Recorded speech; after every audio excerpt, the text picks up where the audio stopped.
ప్రభుత్వం అతి త్వరలో పునరుద్ధరించబడద్ది, మరలా అధికారంలోకి వస్తుంది. దేవునికి స్తోత్రం. ఇప్పుడు నెక్స్ట్ ఇక్కడ మనం చూస్తే 4 ప్రభుత్వాలు చెప్పేశాను సింపుల్ గా. బాబిలోన్, మాదియా పార్షిక, గ్రీక్ సామ్రాజ్యం, రోమా సామ్రాజ్యం. ఇక కింద ఏమున్నాయి? 2 పాదాలు. ఏమున్నాయి? పాదాలు. ఈ పాదాలు దానియానికి ఎట్లా కనపడుతున్నాయి? సరే, నెబుకద్నెజర్ రాజుకి ఎట్లా కనపడుతున్నాయి అంటే కొంత మట్టి కొంత ఇనుము కలిసినట్టుగా కనబడుతుంది అతనికి. ఈ విషయం 42-43 వచనాల్లో ఉంటుంది, తర్వాత చదువుకోవచ్చు. ఏమిటి కొంత మట్టి కొంత ఇనుము అంటే? గమనించండి, ఇనుము మట్టితో కలవదు, మట్టిలో పెడితే తుప్పు పట్టిపోద్ది. కానీ అదే ఇనుము సిమెంట్తో కలిసిపోద్ది. స్లాబ్లో అంత ఉన్నాయి కదా ఇనుము రాళ్ళు, అంతా కూడా సిమెంటు ఇనుము కలుస్తుంది, కానీ మట్టి ఇనుము కలవదు. అంటే ప్రస్తుతము మనము పాదముల కాలంలో ఉన్నాము.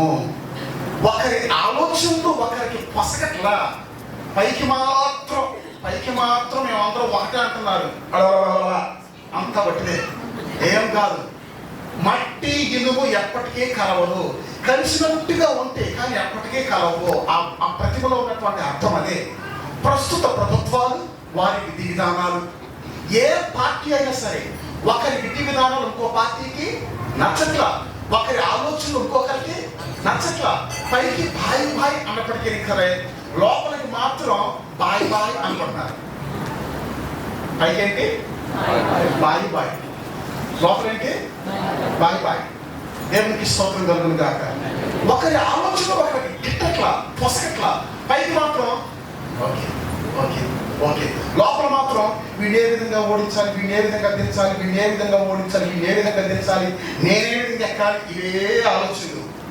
ఇదే విధముగా ప్రభువునందు ప్రియులారా మనం గమనించినట్లయితే ఆ 2 పాదములు కొంత మట్టి కొంత ఇనుము కలిసినట్టుగా ఉందంటున్నాడు కదా. అదే ప్రస్తుతం ఉన్నటువంటి ప్రజాస్వామ్య ప్రభుత్వాలు. రైట్, అక్కడితో అయిపోవాలా? మరి ఇప్పుడు ఈ 2 పాదాలు కలిపి ఎన్ని వ్రేళ్ళు ఉంటాయి చెప్పండి? 10. ఇప్పుడు మీరు కొంచెం క్యాచ్ చేశారా? 2 పాదాలు కలిపి ఎన్ని వ్రేళ్ళు? 10. ఘోరము భయంకరమైనటువంటి ఆజంతుకు ఎన్ని కొమ్ములు? గడ్డ సర్పానికి ఎన్ని కొమ్ములు? క్రూర మృగానికి ఎన్ని కొమ్ములు? అంటే వీళ్ళంతా బంధువులే. వీళ్ళంతా ఎవరు? బంధువులే. అదే ఆ 10 వ్రేళ్ళు చెప్పడానికి క్లుప్తంగా ఇదంతా చెప్పుకుంటూ వచ్చా. ఇక్కడతో అయిపోవాలా, మొత్తం అయిపోలేదని చెప్పడానికే నేను ఇక్కడికి వచ్చానమాట. ఈ ప్రతిమ 2 పాదముల కాలంలో మనం ఉన్నాము. పాదముల తర్వాత చివరికి ఉండేది ఏంటంటే పాదములకు ఎన్ని వ్రేళ్ళు ఉంటాయి? 10 వ్రేళ్ళు.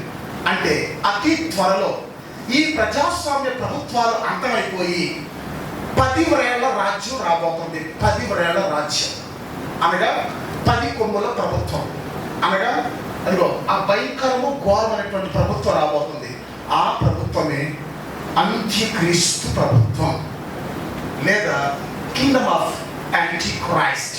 అందుకనే ఈ యొక్క సబ్జెక్టుకు నేను పెట్టిన పేరు ఏంటంటే Christ Kingdom and anti Christ Kingdom. క్రీస్తు రాజ్యము, అంత్యక్రీస్తు రాజ్యము. ఇట్లుండగా ఇప్పుడు నెక్స్ట్ మనం గమనించవలసింది ఏంటంటే ఇవన్నీ ఓవరాల్గా మనం చూసేసాం. ఈ జంతువులు ఇదంతా కూడా మనం చూసేసాం. మరి చిరుతుపులకి 4 రెక్కలు 4 తలకాలు అంటే ఏంటి? చెప్పాను కదా, రెక్కలు దేనికి సాదృశ్యం? కానీ ఇక్కడ చిరుతుపులికి వచ్చేటప్పటికి గర్వం కాదు, దానికి 4 రెక్కలు ఉన్నాయి. అంటే అలెగ్జాండర్ ప్రపంచమును జయించుటలో అతనుకున్నటువంటి వేగం ఆ 4 రెక్కలు.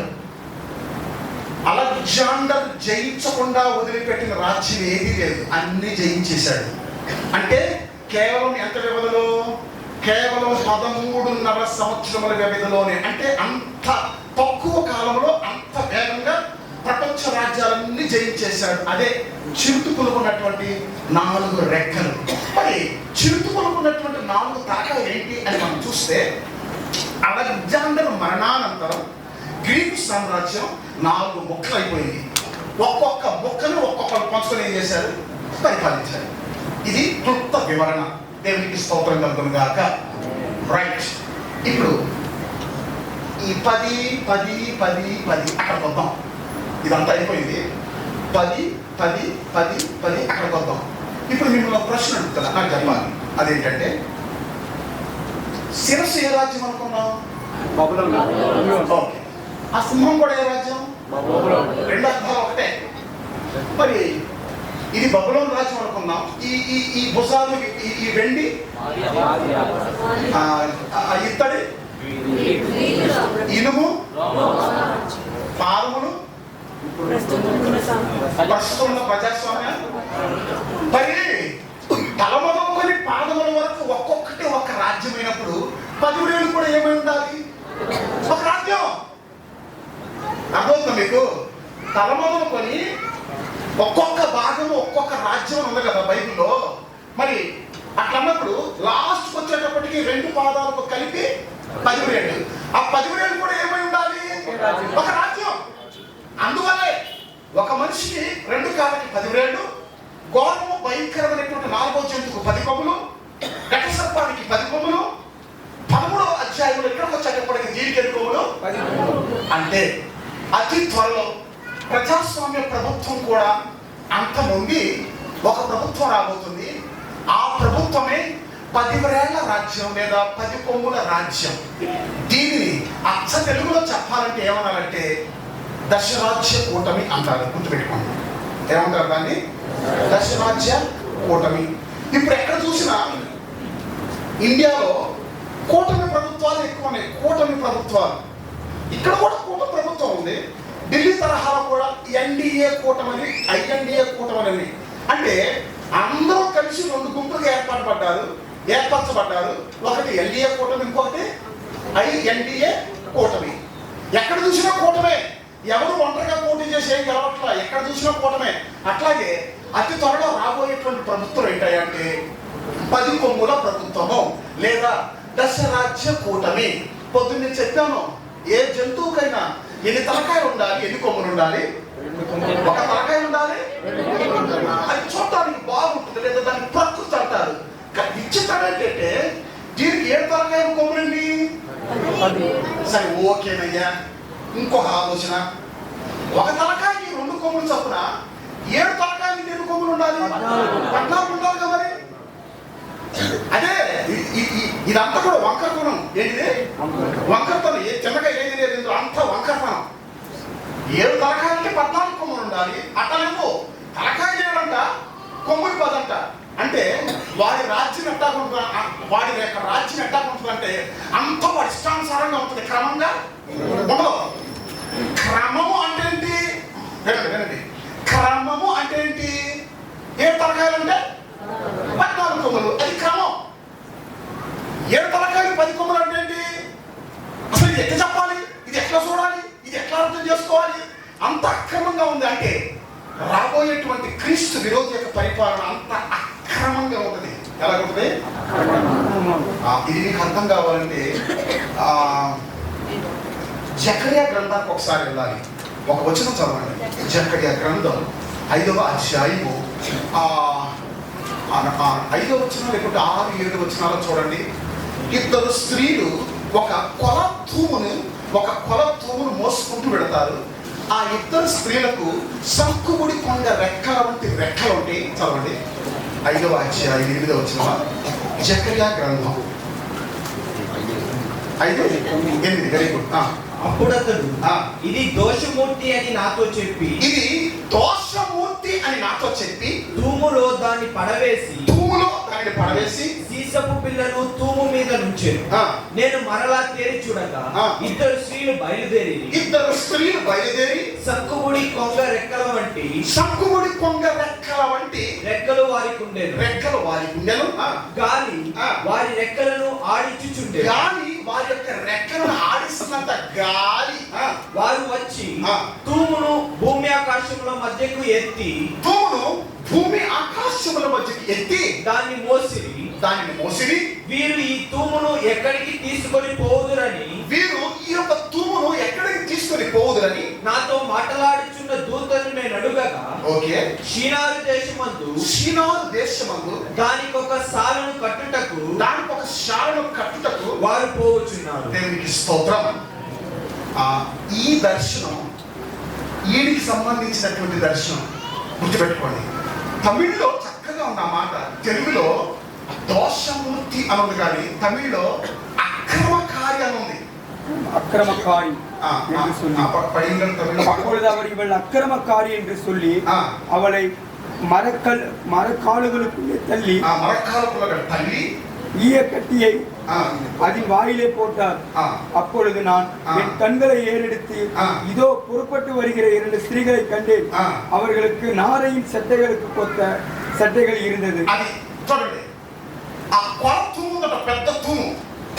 అందరూ కూర్చుందంట. అది టెస్ట్ చేసుకొని దోషం, తెలుగులో దోషమూర్తం ఉంది. ఆ మాట నాకు అంతగా నచ్చలా. తమిళ్లో బాగుంది. అక్రమకారి. ఏంటది? అంటే దేశంతో ఏంటి? అక్రమం. అది కదా అక్రమం. సక్రమం అంటే ఏంటి? 7 తలకాయకి 14 కొమ్ములు, అది సక్రమం. మరి ఇప్పుడు అక్రమం ఏంటి? తలకాయ లేదంట, కొమ్ములు కదంట. హామీ ఇస్తాం కానీ నెరవేర్చాం. మా ప్రభుత్వాన్ని ప్రశ్నించకూడదు. అక్రమం ఏంటది? అక్రమం. ప్రశ్నించారా? బొక్కలు వేసేస్తాం. అక్రమం. దేవునికి స్తోత్రం కలుగును గాక. జాగ్రత్తగా వినండి. ఇక మీదట ప్రజలకు మేలు చేసే ప్రభుత్వాలు అని మీరు ఎదురు చూడవాకండి. దోచుకొని దాచుకునే వాళ్ళు వస్తారు. ప్రజల రక్తాన్ని పీల్చే ప్రభుత్వాలే వస్తాయి. పదవికి వచ్చేంత వరకి ఇస్తాం చేస్తాం అంటారు. మనస్సుకి వచ్చిన వెంటనే ప్రజలను పీడించి పిప్పు చేసుకుంటూ తాగుతారు. అది అక్రమకారి. అదేంటది? అక్రమకారి. ఇట్లుండగా అక్కడ ఇంకో విషయం ఉంది. ఆ కొల తూములో దాని లోపల ఈ అక్రమకారి కూర్చుంటే దాన్ని 2 స్త్రీలు మోస్తున్నారంట. ఆ 2 స్త్రీలకు శంకుముడి కొంగల వంటి రెక్కలు ఉన్నాయంట. శంకుముడి కొంగల రెక్కలు, గద్ద రెక్కలు కాదు, సింహానుకున్న రెక్కలు కాదు, ఈ చిరుపులో ఉన్న రెక్కలు కాదు, లేకుంటే కాకి రెక్కలు కాదు. శంకుముడి కొంగ వంటి రెక్కలు ఉన్నాయంట. ఆ రెక్కలు ఏమాడిస్తుంది? గాలి. వారాడించట్లేదంట. ఏదాడిస్తుంది? గాలి. ప్రభునందు ప్రియులారా, శంకుముడి కొంగ రెక్కలంటే అర్థం ఏంటి? అసలు ఆ 2 స్త్రీలంటే అర్థం ఏంటి అని మనం పరిశీలిస్తే, సంఘము ప్రభురాకడలో ఎత్తబడిన తర్వాత, ఈ విషయం అనండి, సంఘము పరిశుద్ధాత్మ చేత ప్రభురాకడలో ఎత్తబడిన తర్వాత వీడు వస్తాడు. అక్రమకారి, దోషమూర్తి. వీడు బయలుపరచబడతాడు సంపూర్ణంగా. వీడిని 2 మోస్తారు. వీళ్ళు ఎంతమంది మోస్తారు? 2 మోస్తారు. ఆ 2 ఎవరంటే విడిచిపెట్టబడిన సంఘము, లోకములో ఉన్న భక్తిహీనుల సంఘం. అదే ఆ 2 స్త్రీలు. విడిచిపెట్టబడ్డ సంఘము, లోకములో అన్ని జనులు ఉంటారు. అసలు ప్రభువుని ఎరగకుండా ప్రభువుని నమ్మకుండా ఉంటారే, వాళ్ళందరూ కలిసి ఒక గుంపు. విడిచిపెట్టబడ్డ సంఘం ఇంకో గుంపు. ఈ 2 గుంపులు వాడిని మోస్తే, భరిస్తే, నెత్తులు పెట్టుకుంటాయి. ఇకపోతే ఆ 2 స్త్రీలకు ఉన్నటువంటి రెక్కలు శంకుముడి కొంగ రెక్కలు వంటి రెక్కలు. శంకుముడి కొంగ అంటే అర్థం ఏంటి? ప్రభునందు ప్రియులారా, ఈ యొక్క పక్షులు మీరు తినకూడదు. ఖచ్చితంగా వీటిని మీరు హేయములుగా ఎంచుకోవాలి. అపవిత్రమైనటువంటి పక్షులుగా వాటిని ఎంచుకోవాలి. వీటిని మీరు తినకూడదు. ఈ అపవిత్రమైన పక్షులు అని చెప్పి ఇశ్రాయేలు జనాంగానికి దేవుడు కొన్ని జాబితా చెప్పాడు, కొంత లిస్ట్. ఆ లిస్ట్ లో శంకుముడి కొంగ, కుకుడు గోవ, గబ్బిలము, పగిడగాడు అని రకరకాల పక్షులు ఉన్నాయి. లేవికాండం 11వ అధ్యాయము 18వ వచనం అనుకుంటున్నాం. చదవండి. లేవికాండం 11వ అధ్యాయం 18వ వచనం. పైగిడి కంటే చెరువు కాకి, గుడ్ల గోవ, హంస, గూడబాతు, నల్లబోరువ, శంకుముడి కొంగ, ప్రతి విధమైన కొంగ, కుకుడు గువ్వ, గబ్బిలం. ఇప్పుడు చూడండి, ఈ యొక్క తూమును మోస్తుంది ఎవరు? 2 స్త్రీలు. వాళ్ళకున్న రెక్కలేంటి? శంకుముడి కొంగ రెక్కలు. మరి ఇప్పుడు ఇక్కడ శంకుముడి కొంగ పవిత్రమైన పక్ష, అపవిత్రమైన పక్ష? చెప్పండి. మరి ఇప్పుడు ఆ యొక్క స్త్రీలకి శంకుముడి కొంగ రెక్కల వంటి రెక్కలు అంటే వాళ్ళు పవిత్రులా, అపవిత్రులా? అంటే చేసేదంతా అక్రమకారులే. అర్థమవుతుంది మీకు? ఈ అక్రమకారికి సపోర్ట్ చేసే వాళ్ళంతా అక్రమకారులే. ప్రస్తుతం కూడా జరుగుతున్నదే. లంచగొండలకి లంచగొండలు సపోర్ట్లు చేస్తారు, దొంగలకు దొంగలు సపోర్ట్ చేస్తారు, నీతిమంతులకి నీతిమంతులు సపోర్ట్ చేస్తారు, వ్యభిచారులకి వ్యభిచారులు సపోర్ట్ చేస్తారు. దేవునికి స్తోత్రం కలుగును గాక. కాబట్టి ఈ అక్రమకారిని నెత్తిని పెట్టుకుని మోసేది, భరించేది, వాడికి మద్దతు ఇచ్చేది ఎవరంటే ఇద్దరు స్త్రీలు. ఒకటి విడిచిపెట్టబడ్డ సంఘము, రెండవది భక్తిహీనుల గుంపు అనేటువంటి ఇద్దరు స్త్రీలు. వాళ్ళకున్న రెక్కలు శంకుముడి కొంగ రెక్కలు, అనగా అపవిత్రమైనటువంటి బలం, సాతాను బలం. ఈ రెక్కల్ని ఏమాడిస్తుంది? గాలి. ఏమాడిస్తుంది? జాగ్రత్తగా గమనించండి. ఇక్కడ మాత్రమే గాలి అని ఉంది. మీరు బైబిల్లో ఎక్కడైనా చూడండి, గాలి అనే మాట లేకుండా తూర్పు గాలి, పడమటి గాలి, ఉత్తరపు గాలి, దక్షిణపు గాలి, ఓరకలో అనేటువంటి పెనుగాలి, సుడిగాలి, వడగాలి అనే రకరకాల గాలులు బైబిల్లో ఉన్నాయి. కానీ ఇక్కడ చూస్తే కేవలం గాలి అట. ఏంటది? ఏంట గాలి? గాలి ఈ శంకుముడి కొంగ యొక్క రెక్కలను ఆడిస్తుంది. ఏంట గాలి అంటే, ఆ అమ్మాయికి గాలి పట్టిందండి అంటారు. ఏమంటారు? ఆ అమ్మాయికి ఏం పట్టింది? ఆ అబ్బాయికి గాలి పట్టిందండి అంటే ఏంటి? ఏం పట్టింది? దయ్యం పట్టింది. ఆ అమ్మాయికి ఏం పట్టింది? గాలి పట్టింది. లేకపోతే ఆ అబ్బాయికి ఏం పట్టింది? కొన్ని ఏరియాలో దెయ్యం పట్టింది అంటారు, కొన్ని ఏరియాలో గాలి పట్టింది అంటారు. అంటే దెయ్యం పట్టిందని జాగ్రత్తగా గమనించండి. ఆ శంకుముడి కొంగ రెక్కలు వాటంతటిగా ఆడట్లా, గాలి వాటిని ఆడిస్తుంది. అంటే దాని అర్థం ఈ అక్రమకారిని మోసేది, ఈ అక్రమకారిని నడిపించేది ఏంటి? దయ్యం, సాతాను. అదే కదా మనం ప్రారంభం నుంచి చూస్తున్నాం. సాతాను తన బలమును, తన సింహాసనమును, తన అధికారమును ఈ యొక్క మృగానికి ఇచ్చాడు అని మనం చూస్తున్నాం. దేవునికి స్తోత్రం కలుగును గాక. ఇంతవరకు మీకు అర్థమైంది అనుకుంటున్నాను.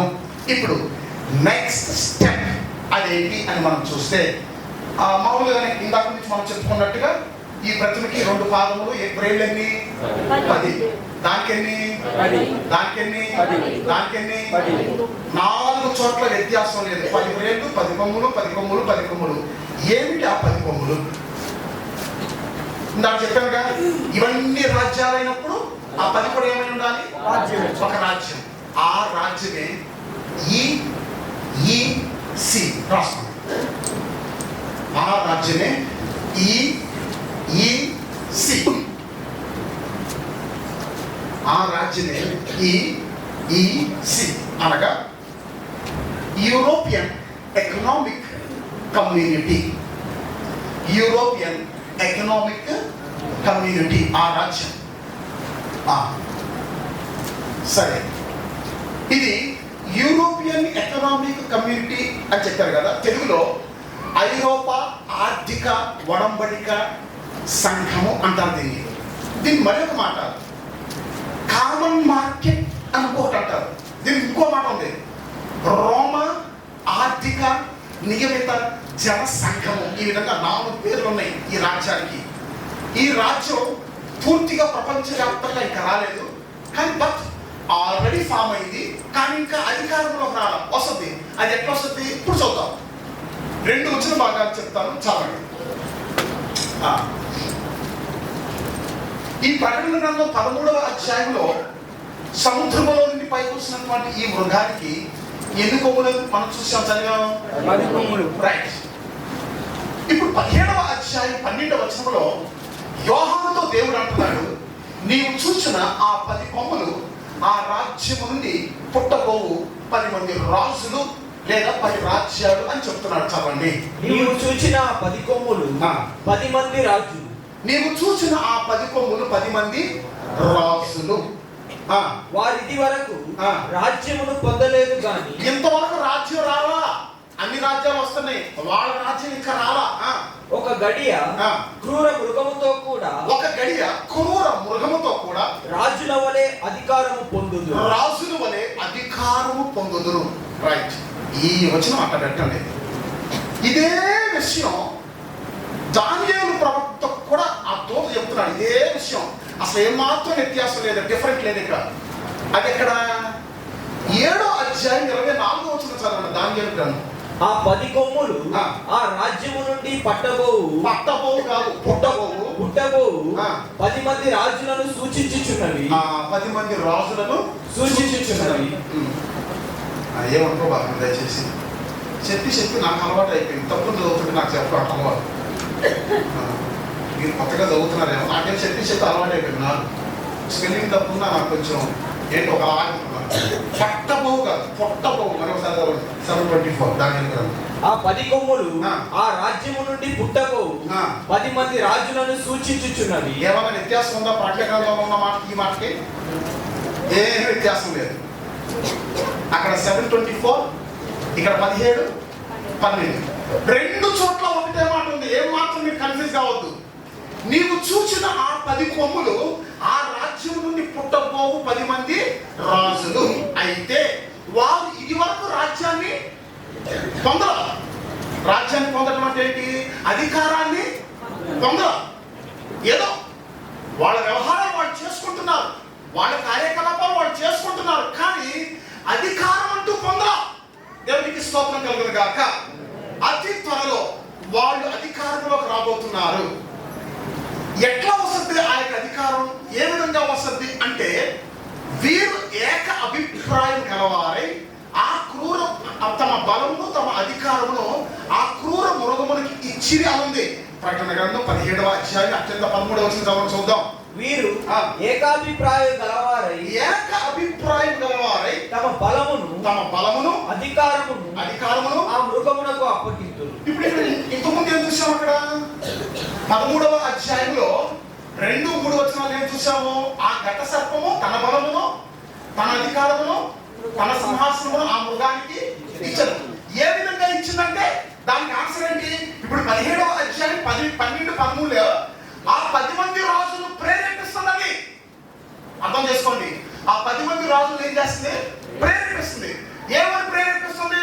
మీరందరూ ఒక మాట మీద ఉండండి, మీరందరూ ఒక మాట మీద ఉండి మీరు 10 మంది కలిసి ఒక ఎన్నుకోండి. అర్థమైంది విషయం? వాళ్ళు ప్రేరేపిస్తుంది. వాళ్ళు ఏం చేస్తుంది? వాళ్ళు చాలా ప్రేరేపిస్తారు. ఆ విషయం కొంచెం అక్కడ పెట్టండి, మళ్ళీ అక్కడికి వస్తాను నేను. ఆ 10 మంది రాజులు, ఆ 10 కొమ్ములు అక్కడ పెట్టండి. అసలు ఇది పెద్ద మ్యాజిక్ మ్యాన్, ఇది పెద్ద కామెడీ మ్యాన్. ఎవరు చెప్పండి? పెద్ద కామెడియన్. వీళ్ళు చాలా కామెడీ ఉంది. చాలా మంది జబర్దస్త్ షో చూస్తున్నారు కదా, ట్రైన్లో కానీ బస్సులో కానీ వస్తుంటే అంత పెద్ద శాతం సెల్ ఫోన్ ఏకైకలో మాట్లాడలేదు. ఏకైకలో మనుషులకి ఏం చేస్తున్నా సరే టైం పాస్ అవ్వట్లా. టైం పాస్ అవ్వాలంటే ఆ షోలు ఎంత బిజీగా ఉన్నా సరే చచ్చిపోయిన దగ్గర జబర్దస్త్ చూస్తున్నారండి. చచ్చిపోయి ఇంటికి వెళ్ళి ఏం చూస్తున్నారు అంటే అంత బలంగా దూరేసాడు వీడు, అంత బలంగా వీడు. ఆ కారణం 7 తలకాయలు ఇంటికి ఎంత బాగా దూరతాడు. 7 తలకాయలు, ఒక తలకాయకే ఆలోచన అంత అయితే 7 తలకాయకి ఎంత ఆలోచన. రైట్. వీడి కామెడీ చెప్పడం కొంచెం 2 నిమిషాలు. పెద్ద కమెడియన్ వీడు. ఎట్లాగంటే వీడు ఏమన్నారు? ఒకసారి యేసు ప్రభు దగ్గరకు వచ్చి, నువ్వు నాకు ఒక్కసారి నమస్కారం పెడితే ఈ లోక రాజ్యాలన్నీ నీకు ఇచ్చేస్తాను. ఇంకో విషయం, వీడికున్న శక్తి ఎంత అంటే లోకమంతా 1 నిమిషంలో చూపెట్టాడు యేసు ప్రభుకి. ఎంత చెప్పట్లో? యేసు ప్రభుకే 1 నిమిషంలో చూపెట్టాడంటే మనకేం చెప్పట్లో చూపెడతాడు? కన్ను మూసి కందెరిసేలోపు పడగొట్టేయగలడు. కన్ను మూసి కందెరిసేలోపు పడగొట్టేయగలడు. చూపించకూడదు చూపెట్టగలడు, పడగొట్టేయగలడు. అంత మ్యాజిక్ ఉంది వీడి దగ్గర. కానీ అంతన్నా సరే వీడి పవర్ తక్కువే. వీడి పవర్ అందుకని ఇంగ్లీష్లో మాట ఉండదు. May the devil is mighty but God is almighty. But the devil is mighty but God is almighty. సాతాను శక్తిమంతుడే, దేవుడు సర్వశక్తిమంతుడు. ఇట్లుండగా ఇక్కడ మనం ధ్యానించేది, నువ్వు నాకు 1 నమస్కారం పెడితే ఇవన్నీ నీకు ఇచ్చేస్తా. ఏం చెప్పనా కామెడీ? అసలు ఈ లోక రాజ్యాలన్నీ చేసింది ఎవరు? యేసయ్య. వీడు అంటున్నాడు నాకు దండం పెడితే నీకు ఇస్తాను అంటాడు. ఎంత పెద్ద కామెడీ అది. అన్ని చేసిందెవరు? ఆయన. కలుగు చేసింది, సృష్టించిందెవరు? ఆయన. ఆయనతో అంటున్నాడు వీడు నాకు ఒక్క నమస్కారం పెడితే ఇవన్నీ నీకు ఇస్తాను. ఎంత పెద్ద కామెడీ అది. తాపకే అని దగ్గర నేర్పినట్టు ఉంది. తాటలో దగ్గర నేర్పాలా, శాపకుల గీత నేర్పాలా, సృష్టికర్త మళ్ళీ వీడు తిరిగిస్తావా? ఈ పెద్ద కమిడియన్. అది అర్థం చూడండి. రెండవది వీడు పెద్ద అబద్ధికుడు. ఎట్లాగా చెప్పనా, అది యేసు ప్రభు వీడికి దండం పెట్టలా. ఒకవేళ పెట్టుంటే ఏం జరిగేది? కొంచెం థింక్ చేయండి, మైండ్ అప్లై చేయండి. ఏదో మృగాలు కొమ్ములు గిమ్ములు ధ్యానించడం కాదు, సంఘానికి కూడా ఏం కావాలి? ఉపదేశం కావాలి. వీడి కనుక యేసు ప్రభు దండం పెట్టుంటే, నమస్కరించుంటే ఏం జరిగేది? ఆయన నమస్కరించలేదు, థ్యాంక్ గాడ్. నమస్కరించలేదు, నమస్కరించడం కూడా ఒకవేళ పెట్టుంటే ఏమయ్యేది? ఏం జరిగేది చెప్పనా? యేసు ప్రభు కనుక ఆ లూకాసు వార్తలో అడిగినట్టుగా వీడి కనుక నమస్కారం పెట్టుంటే వెంటనే వీడు పరలోకం వెళ్ళిపోతాడు. ఎక్కడికి వెళ్ళిపోతాడు? పరలోకం వెళ్ళిపోయి అంటాడు, ఆపండయ్య, ఎప్పుడు చూసిన స్తోత్రం స్తోత్రం అంటారు, ఎప్పుడు చూసినా హల్లెలూయా ఆమేన్ అంటారు, ఆరాధన అంటారు. పెద్దలు 20 పెద్దలు లేదు, పెద్దలు లేదు, దగ్గర అందరూ దూతలు అంటారు. ఏమన్నారండి? ఏం లేదు అంటారు, ఆరాధన ఏం లేదు. కింద ఆయన నాకు దండం పెట్టాడు, ఆయనకి నాకు అగ్రిమెంట్ అయిపోయింది, ఈ స్థలం పట్టి ఆయన మీరు ఖాళీ చేయండి అంటాడు. అక్కడ పెట్టాడు. చూసారు ఎంత పెద్ద ప్రమాదం? అక్కడికి వెళ్ళి వీడు ఏమంటాడంటే, ఆరాధన లేదు, ఏం లేదు, పెద్దలు లేరు, గద్దలు లేరు, ఎవడు లేడు, అంత ఖాళీ చేయండి. అసలు ఈ ప్లేస్ కూడా నాకే, ఖాళీ చేయండి. ఈ కారణంతా మీరు తీరు కొట్టుకుంటారు. ఇక కింద దగ్గర విషయం వాళ్ళకి తెలవదుగా. ఆయన కనుక వీడికి దండం పెట్టుంటే ఎంత పెద్ద ప్రమాదం. మనకు అసలు ఈ రక్షణ లేదు. Thank God. నిజంగా యేసయ్య మనల్ని ఎంత ప్రేమించారు. వాడు ప్రలోభాలకి ఏమాత్రం ఆయన లొంగలేదు. గట్టిగా చప్పట్లు కొట్టి ప్రభువు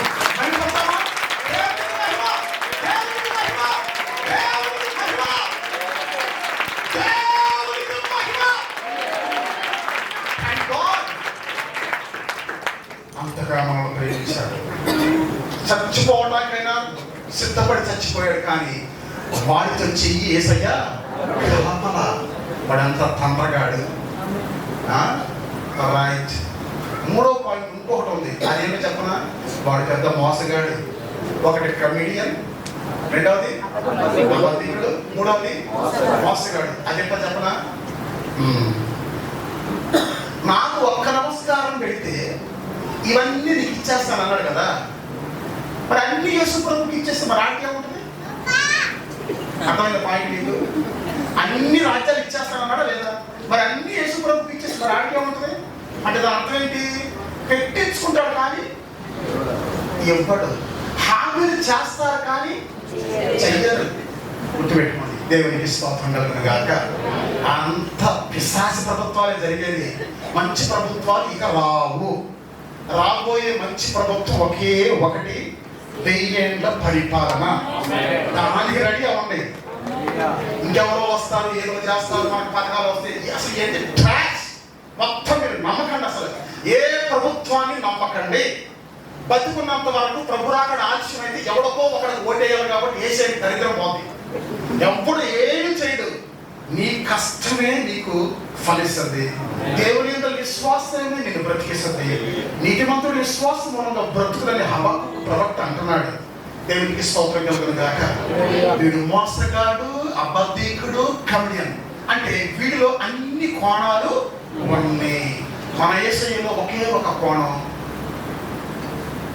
నా ఎత్తుకు వచ్చు వారిని నేను ఎంత మాత్రము త్రోసివేయను.